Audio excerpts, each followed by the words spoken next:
وحاجرت جبر أوضحي أن كل سحضه عاوة أن كل سحضه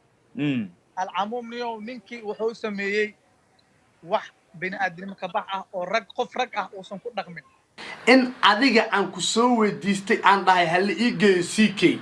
inuu kula saacada ka horeysa lagu dhahay dhigayso qof kula hadla dhowcilka ilaahay rashka boy wuxuu isoo kaxistay 18 nin wuxuu rabay in maaragtay aniga dhanba iga taqalusaan in aad aan noqoto waxa ka horeyso inaan CK la galmooto ama sidoo kale Ismaaciil Xaaji waxaas oo gabood fala waxay ka dhaceen magaalada Muqdisho intii uu Umar Kirish ku sugnaa magaalada sidee ay waxaas u dhaceen qofkee ayaa ka dambeeyay sidoo kale barnaamijka waxaan ku soo qaadan doonaa sidee ayaa hawada looga saaray janaalkii Ismaaciil Xaaji ee lagu magacaabi jiray mataanaha media marunba in CK uu ka saaray maxay tahay sababta uu ka saaray xog sira warinta ku aadan ayaan idinla wadaagi doonaa waxa iga xasuusina in xilligaas ka shakhsi ahaan aan ku sugnaa magaalada Muqdisho xog sira oo qaas ayaan idinkaga hayaa hase yeeshee inta aan kula wadaagin fadlan marka hore muuqaalka la garay si uu faafo bulshooyinka Soomaaliyeedna ay xaqiiqada rasmiga u ogaadaan Soomaalida dhexdeeda waxa ku soo badbaatay dagaalada u dhaxeeya YouTuberiska caanka ah hase yeeshee arintii ugu fool xumeyd ayaa dibadda imaatay kadib markii ay isku dhaceen Ismaaciil Xaaji iyo sidoo kale Umar Kirish oo markii hore ahaa saaxiibo bahwada ku ahaa YouTube-ka dad badan ayaa ogsoonaa soo dhaweyntii Ismaaciil Xaaji ee CK magaalada Muqdisho hase yeeshee halkaasi waxa ka dhacay waxyaabo badan oo argagax leh kaas oo Umar Kirish ka shifay haddaba Umar Kirish ayaa sheegay in gabdhaha doonayay in ay la kulmaan CK xilliga uu ku sugnaa magaalada Muqdisho kuwaas oo soo mariyay Ismaaciil Xaaji in Ismaaciil uu ka dalbanaya galmo ama sidoo kale uu sheegay inay CK la galmoonayaan hadii ay la kulmaan subxaanallah haddaba waa kan kilibka uu waxaasi ku sheegayo anaa qofkii dhaho YouTuber ah CK igay maadaama la ogaa inuu soo dhaweeyay midaa dheer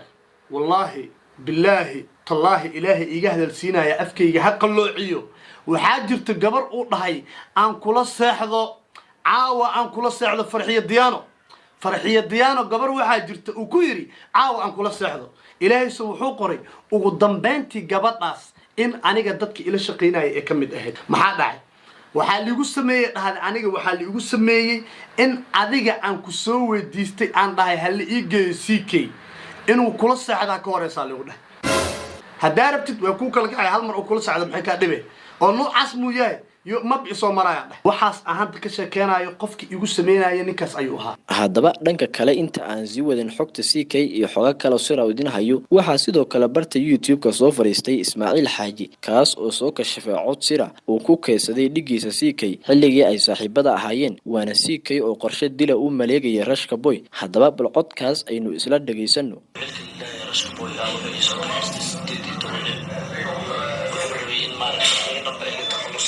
أنا ولا سعودي وكبري وسوعي يركع لجي وسوعي ولا يشتك كلنا يمكن الجوا وصور لنا يبلاي الأركز اللي كان الجوا عندنا عيدنتي بعد هنكاس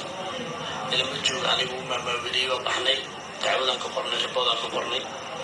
طليري عيدك ربنا كبرنا نعاون نصلي إيجا مارتن وإنجليزي شوية وأسرع عني لكن أسرع عني سيا وعني أحد أهل ماشى سجلنا أو قالي وما ذي متكلم لسنا وأسكت بديجي وحالنا يف ونوي يري ماشى مكان صوت لسنا يا so anyway ماشى مكان صوت لسنا أو أصلا صوت لسنا مركب عندنا ناس بعدين عيدنا ينقلني للأو ماشى فوق فلي يا ماشى مكان صوت markii ay meeroogeen ciidan aan fadhiyay gaar gaariyan oo yaal ciidan ku jiray hal mar markii meesha soo fariisanay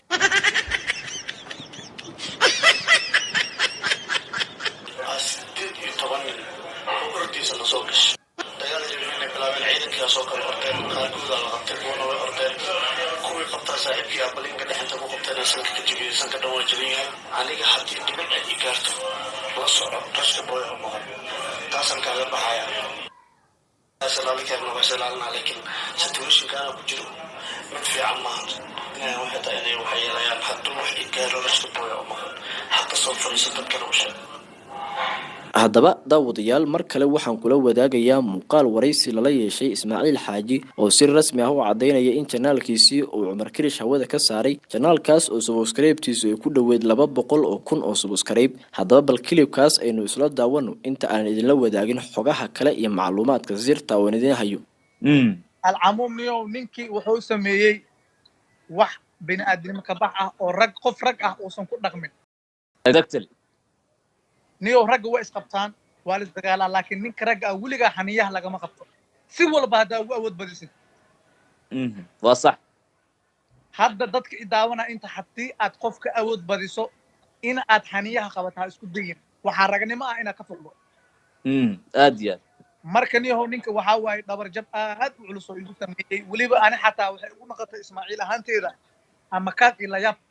marka ani maanta haduu YouTube-ka qof kale wax uu sameey lahaa ama cilad kale ugu dhici lahayd waxay ahaa lahayd waxa isdhihi lahaa Ismaaciil ahaan ani waa ka socolaa laakiin waxaan ka xumaado oo aan ka qowmameeyay uma joojinayaan Ismaaciil ahay naftiinta igu jirto waa socona 200,000 subscribe shala wajigeena ku keenay maanta waa noolnahay waan hadlaynaa laakiin waxaan rabaa dadka uma leeyahay ninkaas inuu yahay nin fiican dadka uma leeyahay ninkaas inuu yahay nin fiican brothers Ismaaciil Xaaji hal ugu qusqaato nin iiga dhaba ma jiro ani aad iyo aad nin iiga dhaba maanta ma jiro dhiiga u sutay ani aan u noqdo ani aan tusaale ahaan u noqdo ninkaas waxa waaye inta meel uu tagay inta meel uu soo safray wuxuu kala tagay hulac iyo baas iyo baaba daba daawadayaal arrimaha la yaab kale ayaa waxa ay ka mid tahay Cumar Kirish waxa uu sheegay in ninkan uu ku soo dhaweystay in ay isku qabiil yihiin waxaa jirtay dhoocil aniga aan caawiyay oo YouTube samaystay oo isoo raadiyay nin mursada tahay kan saan waa qabaxsan waa kan ama ay isku beel yihiin hase yeeshee horay ayaa loo yiri labadii xaq darre ku heshiisa xaqa ayaa isku hor keeno waana mid sababtay maanta inay soo baxaan waxyaabo badan oo ceeb iyo fadeexad ah. Cumar Kirish waxa uu sheegay in ninkan markii uu imaanayay uu ogaa inuu yahay nin soo dhacay xoolo dadow ama dad xoolahooda soo dhacay kaasoo ka soo dhacay Xasan Toob hase yeeshee faamil ahaan uu soo dhaweeyay storyga ka dambeeyay oo Xasan Toob ku soo eriyay wallahi billahi tallahi waxa kamid ahayd oo aniga yoom aakhir liiso istaajina in ay lacag xadeen lacagtaasoo ahayd in loogu soo diray saddex haddaba xaqi ayaa maanta soo dilaacay haddaba daawadayaal dadyowga caanka ah waxaa jira waxyaabo badan oo ay sameeyaan kuwaas oo qarsanaa laakiin markay isku dhacaan waxa soo baxo sir noocan oo kala ah waxaan isku dayi doonaa halkan inaan kula wadaagno muuqaalo iyo xogo sir ah oo dadkan ku saabsan waxaan idinla wadaagi doonaa barnaamijyo iyo xogo sir ah oo taxana ah kuwaas oo ku saabsan arrimahan dhacaya hase yeeshee muuqaalkan wuxuu noo noqon doonaa mid hordhaca haylaabin inaad janaalka subscribe saarato gambaleelkan aad u furato halkani وهالدور ميديا مع السندين